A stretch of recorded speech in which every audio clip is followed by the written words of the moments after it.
Back out here, boys. I'm going to start heads. Now, I actually already started them.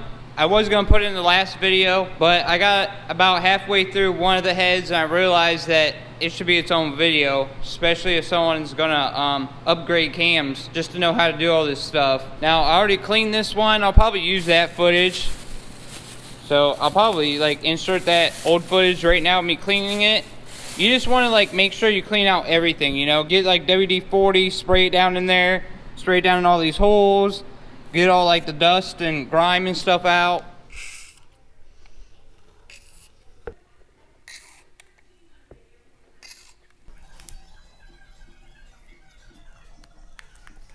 Now what you want to do, especially with going with new cams, you want to grease all these up, put your new cam in, torque it all down, make sure it spins freely. Take it all back apart, put some lifters and some rockers in, and you can only do 2 because the timing belt's not hooked up. You can't check it on this one because your valves will hit. You see how I did this side and this side? Turn it because these cams are bigger and make sure your springs are fine, make sure everything's fine. Technically, everything should be fine. These upgraded cams, I believe, are 266 in intake and 272 exhaust. They say you can run these with stock springs, and I don't have stock springs. The guy that had this engine before me, when he rebuilt it, he upgraded the springs. So I should be in the clear regardless, but the machine shop, the engine builder there, told me to, you know, go over everything, make sure everything's fine, make sure everything spins right, check the cam lobe, make sure the springs don't like compress and get all out of whack. Make sure they don't like touch and like squeeze out of shape. Like, you know what I mean? Like if you take a spring and you compress it too far, it like kind of moves over. Make sure it doesn't do that. And that's what I did on this one. Now I'm going to do the exhaust side. Lube all this up, lube your cam up, put it in there, torque it down, make sure it spins freely. No like getting caught on any like nicks or anything. It should just spin real nice. And yeah, since I already recorded this, you guys don't get like a true unboxing, so sorry about that.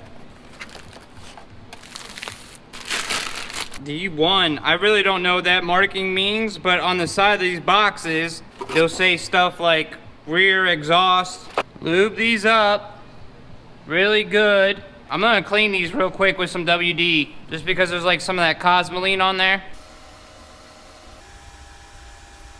This is just gonna be a tedious process. I mean, if you trust everybody, you don't have to do all this. You can just put them together, but I don't trust anybody.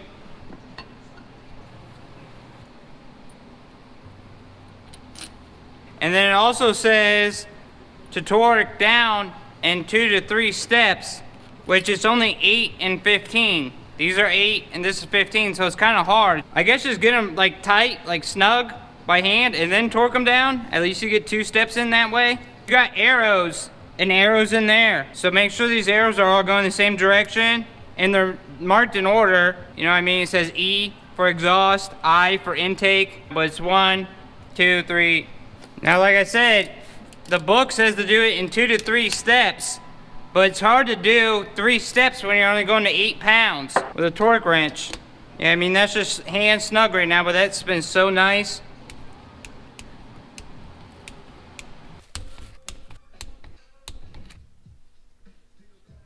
Okay, that's been super freely. Now take it all apart and put 2 lifters in and 2 rockers in. Now I am using my old ones to check this. Machine shop said they already bled these. So as long as they compress, you're good. You're not actually running this, so it's not that important right now. I got all new lifters coming, so don't yell at me about that. And you need 4 rockers. I think they're called followers on this car, to be honest with you.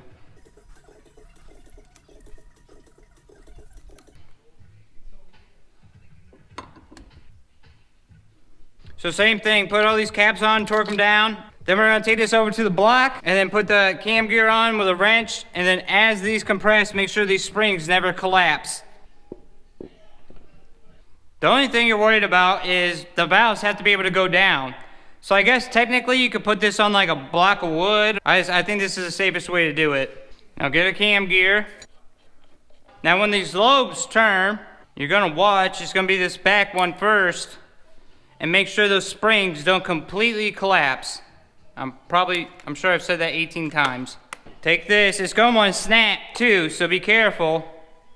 You see that spring right there? As that lobe turns, now you just want to watch when you're at the top of the lobe, it's going to snap on you. Oh, right there, I got it just in time. And then check your springs. You can see easily mine are not even close to touching. They're not out of whack. They're perfectly straight up and down. Like I said before, these are upgraded springs. I mean, that's what the guy that I bought the car from told me. They don't look stock either, but I just don't trust anybody. Also, the cams say you could run stock springs. Again, I just want to double check. Now I'm going to do the same thing on this one. It'll be fine because the back one was fine. But I'm weird. It's just how you check your cams. If you're going with upgraded cams and you want to check your valve springs and all that good stuff, you definitely want to check them, make sure they turn good. Make sure your caps are all good. Make sure they're not wore out, stuff like that. Now I just got to take it all apart, clean it all again because I'm weird, and start putting my new lifters in. Okay, boys, back out here. It's been days. Taking me forever to find lifters. This is the third time that I've gotten some. The first 2 times they were wrong. First time they were really wrong. They were like half the size. Here's my old ones right here. I was like this close to just reusing mine because it's not like I blew anything up. There wasn't gonna be any metal shavings in there, and they were brand new. I could have just soaked them in like some kerosene and sea foam and cleaned them up, but I wanted new ones for like less than 200 bucks. Why not get them? It just, everyone kept giving me the wrong ones. So here's a part number if you're trying to find them. Now what you're going to do with these is soak them all in diesel and plunge them. I'll walk you through it. You can use like an Allen key or like a paper clip. You just got to get down that hole and compress it. I also want to soak these rockers, followers, whatever you want to call them.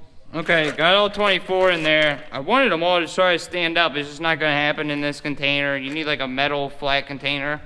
Now I'm going to use a little bit of sea foam and then I'll fill it up with diesel the rest of the way.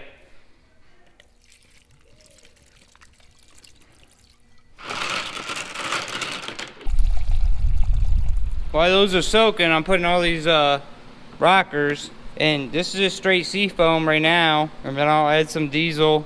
You just want everything cleaned, especially since they at the machine shop just threw these in a cardboard box with all the extra nuts and bolts. You can already see how filthy this has already gotten. Okay, let me try to show you guys what I'm doing the best I can without getting the camera covered in diesel. I put everything in diesel. I put a little sea foam in there too. Argue about it in the comments. Then it soaked for like 5 minutes. Now I'm gonna put them in diesel, stick them up straight to the dumb bubbling so they're actually full of diesel. Now I know some people will just immediately take them out of the box, put them in diesel, them sit overnight, come and plunge them dry and then install them. I'm sure that's fine too. I know some people will take them out of the box, plunge them, then put them in diesel. I'm sure that's alright too. I don't want to plunge them dry. I'm a freak. If you've been here for a while, you guys know I always do like an extra step or two just to make sure. I'll show you me plunging them real quick. Now you're gonna take like an Allen key or a paper clip or anything. You gotta push it down in there to be able to get that plunger to move, and then you can pump them, and you'll get all the air and stuff out, or all the oil and stuff out. I don't know if I'm doing the best way of explaining this. It takes a little bit of feel to get that plunger down in there just right, and then once you do, you just move it, get everything out of there, wherever it comes from the factory, packed with probably grease or something, and then sit them up. I don't know if you guys can see or not. You see how those bubbles? I just hold them up until the bubbles are done, so you know they're full. Once these sit overnight, you're gonna plunge these again, get them completely dry before you put them in the head, so they're free and they can move like this. I'm sure it's not showing up on camera, but once you plunge these, you stick them in, they just bubble up because you're filling them with diesel. It's getting all the air out. You want these to be completely full of diesel, which I feel like I've already said 80 times. I'm sorry if I've said the same thing over and over again. But this is pretty important, especially if you don't want tick. Okay, those are gonna soak overnight. It'll be a second in your world. I'll be right back out here. Okay, boys, back out here. Everything's soaked all night. I am going to filter this out. I kind of got carried away. Forgot to turn the camera back on. Got the cams back out. I'm sure you guys have seen that a couple of times in this video. Regardless, it's easy. Just take the caps off, keep them in order. They're numbered if you don't, but try to keep them in order. Keep your cams clean, keep everything real nice. These, I got a plunge, but I want to clean those rockers first. So I'm going to do that because I want those to soak in oil. And everything I've read and looked into is that you want to put these in dry so they can plunge up and down. When you go and put the cams in, it's real easy to push down, I guess. I'm sure I've said this already once, but this is probably the first time. No, this is the first time that I've worked on anything dual overhead cam where I'm actually messing with the valve train and stuff like this. So like an LS with like a roller rocker, you'll soak those in oil and have them filled before you put them in. This, I guess you want empty, and it says don't soak in oil. Just put in diesel fuel, squirt them all out, make sure they plunge real good. I'll walk you through that, then drop them in. Now you're going to want to inspect all of these. They're spotless though. Diesel fuel works pretty good at cleaning. You're going to want to check all these bearings and make sure like these edges aren't all scored up. There's also a hole in here that you don't want to pick out. Make sure there's nothing stuck in there, because that'll get you a tick. I might have to get like a little pick. Oh no, you see, you can see that hole in there perfectly. I don't know if you can see it on camera. I'll try to get you a zoomed in shot. And then this right here is a big wear part. But these are brand new. The guy that had this before me had completely replaced everything on this top end. He redid the heads. Yeah, man, dude, these look great. The kid I bought this from, remember, told me that he did stage 1 on these heads. Make sure there's no play up and down. It'll move side to side a little bit. Make sure those little needle bearings in there are good. Check your hole. Okay, I got 4 that have some grooves in them. I don't know if I can get it to show up on camera or not. Right there. One of them's really bad. Oh, this one's just got that. I mean, I could probably still run this. There's just a little pitting right there. You can't feel it. That one's got a couple little scratches in it. This one's tore up. Look at that. Can you see that? It's hard to get it to show up on this GoPro. You see right there? So I need 4. I'm gonna see if Adrian's got 4. These are still usable. Many people would still run those. If Adrian's got 4 that he's willing to swap me out for, I know he's trying to do like a budget build and see how long it lasts. And that's the perfect example right there of like, can you still run those? So if he wants to do that, he can have those. These ones I'm gonna mat down dry. I'm gonna put them in another bin and soak them in oil.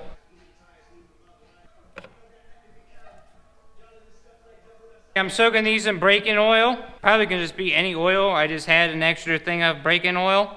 Now I'm pretty sure I've already kind of showed you what you need to do, but you're going to want to put a thing in there and plunge this. Now you can do them and put them right in, but I want to put some assembly lube on the outside of them before I put them in.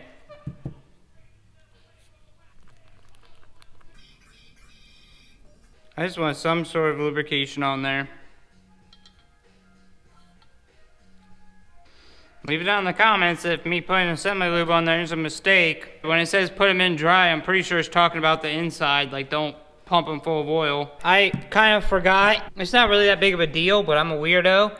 You see that hole right there? Try to get it lined up with that oil passage that you guys can't see. You guys see that one little slit of oil passage right there? Right there. You see that? It's not that important because these are going to turn in there and oil will technically run down through all this. That's why it's like beveled. So even if they're in there backwards, oil will still get in there. But on startup, I would like to have those holes lined up with that oil passage. I did the back ones already. Yeah, see, that one was on the complete opposite side. Now, I think it's going to be best to put this on, then put the rockers and the cams in, because I'm going to have to torque it down. Oh, and let's put this knock sensor on before you put the heads on. It'll make it a lot easier for you. Okay, you're going to want to wipe this down really good And I don't think any of these studs are also in oil passage like a 4G. So like a 4G, the oil comes through one of these studs and then over. I'm spraying just a little bit of carb cleaner on here to get some of these oils off the surface. Okay, since I already used these once, well, the last engine builder used them. They're covered in ARP grease already and some oil and stuff like that. I'm gonna clean them off with brake cleaner, soak them in some soapy water, hit them with a toothbrush, and if I need to, I got a soft copper brush. You do not want to mess up these threads at all.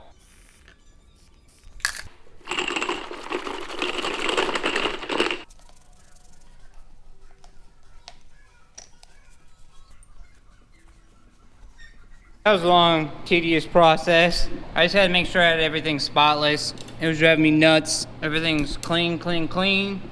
I got the block flipped over. Forgot to turn the camera back on. I kind of just got in the mood. Sprayed out all of those with carb cleaner. Make sure all the threads are good. Use a thread chaser. Just make sure everything's good to go. Put those in.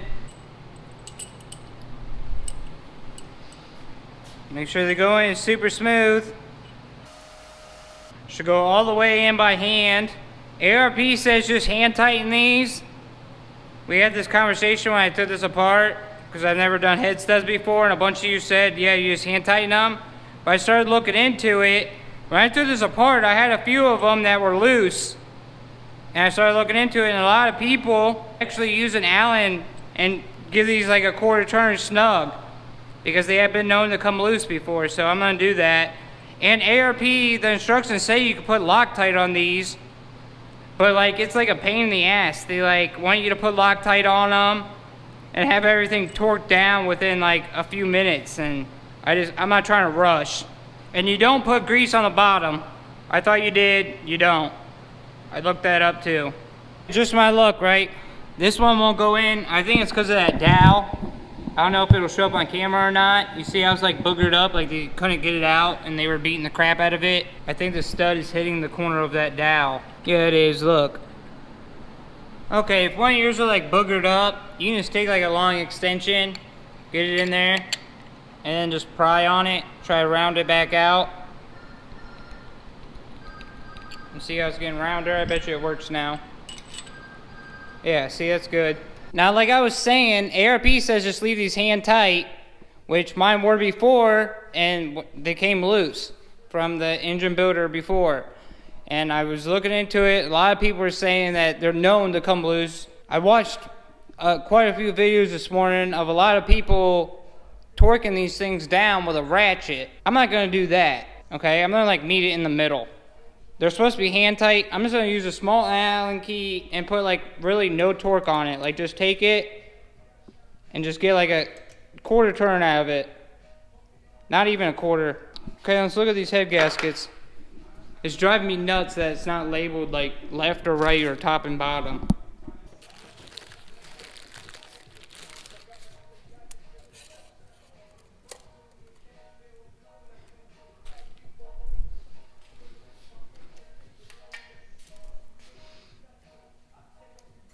It also drives me nuts that this side of the block actually has square holes supposed to line up with the gasket, and then this side just has circles.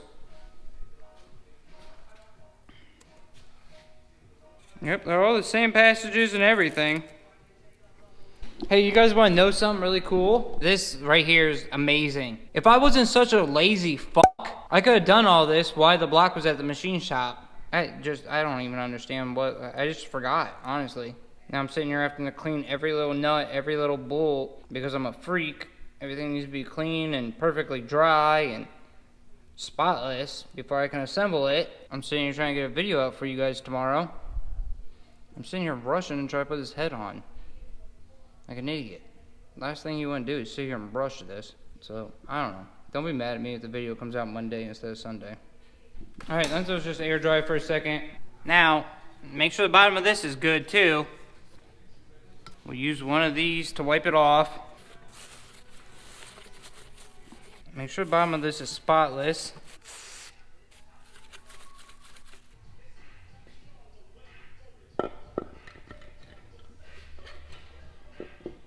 Get your ARP assembly lube, get your washers, coat both sides generously. Put your washer down in there. Just go around and do that on all of them. Now get some on these threads. It probably would have been a smarter idea to put grease on these threads before I put the head on, but I didn't want to worry about getting grease under the head. I'm going to put a bunch on the nut, but get some down on those threads because the nut will kind of just push it out. Get your finger down in those threads real good.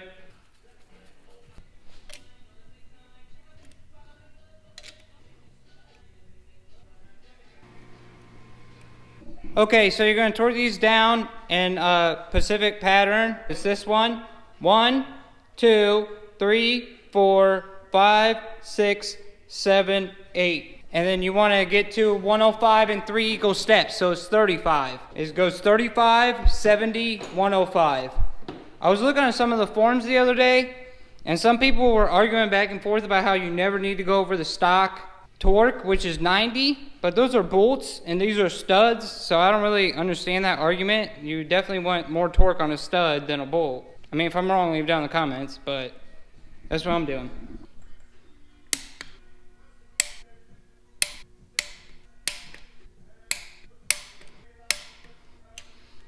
Okay, there we go. There's 35. I'm going to do 70, then 105. I'll bring you back. It's the same thing. Just keep going up in steps. Okay. I don't know what all you guys seen with me torquing this down. 105 is a lot, especially when you are a pussy like me and you're missing half your body. I'm not going to explain the whole story. There's a me telling my story video at my homepage if you want to see it. I'm like cut in half. I don't have ab muscles or pec muscles. That sucked. I had to like put the thing up in that corner so it wouldn't spin this way. Then I had to stand on this and then just use my body weight to torque it down. Okay, I don't know why I wasn't recording for that. I was all like, well, let's go over them and check them real quick. I got to this one and my extension broke. So now it's like, was this just twisting the whole time? I don't know if I trust. All right, guys, the camera died. This broke while I was torquing it. And I don't know if I trust any of the torque now because I had to use this cheap extension because this is the only 12-point socket I have. It's a short. And I have, you know, a 1/2-inch torque wrench. I need to like call the Matco truck and get like a 1/2-inch deep well impact 12-point socket because that it's just not going to work out. I don't trust any of it now. So I'm going to have to make this into 2 parts. I'm sorry about that. But I don't even think it's at 70. Especially since I had time to think about it while I was editing. I kind of felt it like stretching and stuff when I was doing 70.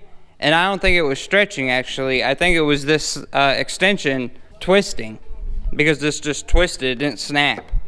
Like, if I wish I was recording it, I wasn't. This just twisted. So I'm gonna have to call that the end of this video. Get you part 2 out here in a couple days, hopefully.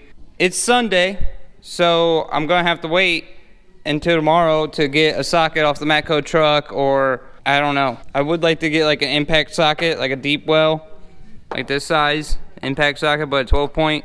If he has it, it's gotta be impact to do 105. So that's where I'm at. But I think that's gonna be the end of this one.